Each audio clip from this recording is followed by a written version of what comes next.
Donc aujourd'hui, je voudrais vous parler des solutions qu'on pourrait trouver dans le cadre de la ménopause pour lutter contre les insomnies sans prendre de traitement, puisque comme vous le savez, on essaie de lutter avec des manières naturelles. Et au palmarès de la ménopause, l'insomnie constitue la deuxième plainte la plus fréquente. Donc c'est quand même, ça concerne beaucoup de monde.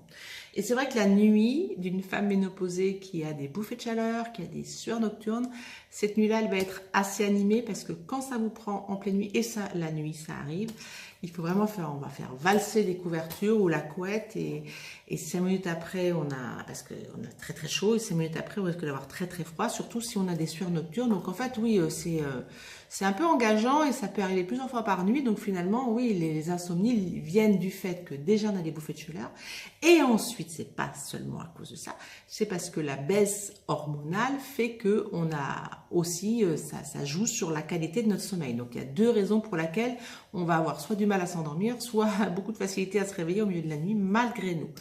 Donc finalement, il faut trouver des solutions.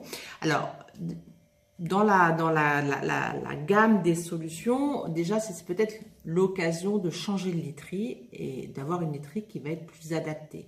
Alors, en ce qui me concerne, moi, j'ai opté pour une literie qui est vraiment géniale pour cette période de ma vie, qui est la ménopause.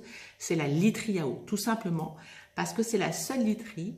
Grâce au fait qu'on dort sur un lit à eau, on va choisir la température à laquelle l'eau va être. Donc finalement, bien sûr, la literie va être plus fraîche. Donc les calories fraîches de l'eau vont capter notre chaleur à nous. Et finalement, on va beaucoup mieux supporter les bouffées de chaleur et on n'aura pas ce phénomène de sueur nocturne sur un lit à eau qu'on a clairement, puisque moi je connais, puisque je sais ce que j'ai à la maison, on a clairement quand on est sur une autre literie, ce qui m'arrive quand je ne dors pas à la maison. Donc, soit il y a carrément le matelas à eau, soit il y a des surmatelas à eau qui vont avoir le même objectif de rafraîchir le matelas, l'oreiller et la couette. Voilà, donc ça c'est le premier conseil, c'est changer peut-être de literie, trouver une literie adaptée. Bien sûr, vous dormez dans une chambre la plus fraîche possible, on va éviter de surchauffer la chambre, idéalement à 18 degrés. Ça, ce serait l'idéal. Alors, ça dépend où vous habitez, à quelle époque de l'année on se situe. C'est pas toujours facile. Et justement, avec la literie à eau, c'est bien. C'est vous qui gérez la température à laquelle vous dormez. Donc ça, c'est parfait. Si vous voulez, on peut tout à fait prendre une douche plutôt un peu plus fraîche avant d'aller se coucher, voire même pendant la nuit, si jamais vous avez vraiment des grosses sueurs nocturnes ou des grosses bouffées de chaleur. Certaines d'entre vous, vous risquez de vous relever, de reprendre une petite douche. Ça fait vraiment descendre aussi la température. Il est conseillé aussi de faire une activité sportive avant le dîner, pas après, après ça peut être un peu compliqué, mais avant le dîner, non simplement parce que déjà l'activité sportive, on sait que ça joue sur les bouffées de chaleur, ça les réduit, et puis en plus parce que tout simplement, si votre corps est un petit peu fatigué, vous risquez quand même de mieux dormir. Donc l'activité sportive avant de coucher. Sinon, si on fait appel à nos amis les plantes, eh bien là on va appeler la sauge. La sauge a un gros intérêt aussi si on la prend en tisane tiède avant d'aller se coucher. Ça ne fera pas de vous une mamie, mais la sauge agit sur les bouffées de chaleur et la vigne rouge également.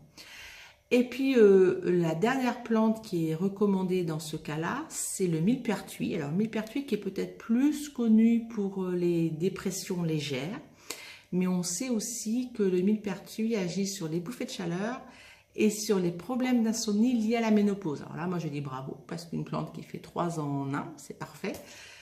Par contre, c'est une plante qui est quand même particulièrement efficace et il faudra demander conseil à votre médecin parce qu'il peut y avoir des interactions médicamenteuses avec les autres traitements que vous prendriez éventuellement. Donc, demandez toujours l'avis de votre médecin. Donc, en résumé, pour mieux dormir pendant la ménopause, en sachant que c'est vraiment un signe qui est engageant et qui, dans le palmarès des symptômes de la ménopause, revient très souvent.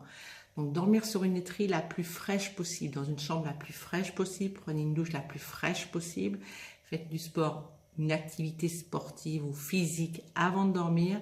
Et si vous voulez, vous pouvez prendre une petite tisane de sauge, millepertuis, voir avec votre médecin ou de vigne rouge. Et dans ces conditions-là, vous mettez toutes les chances de votre côté pour que votre nuit soit délicieuse. Voilà les filles, à bientôt!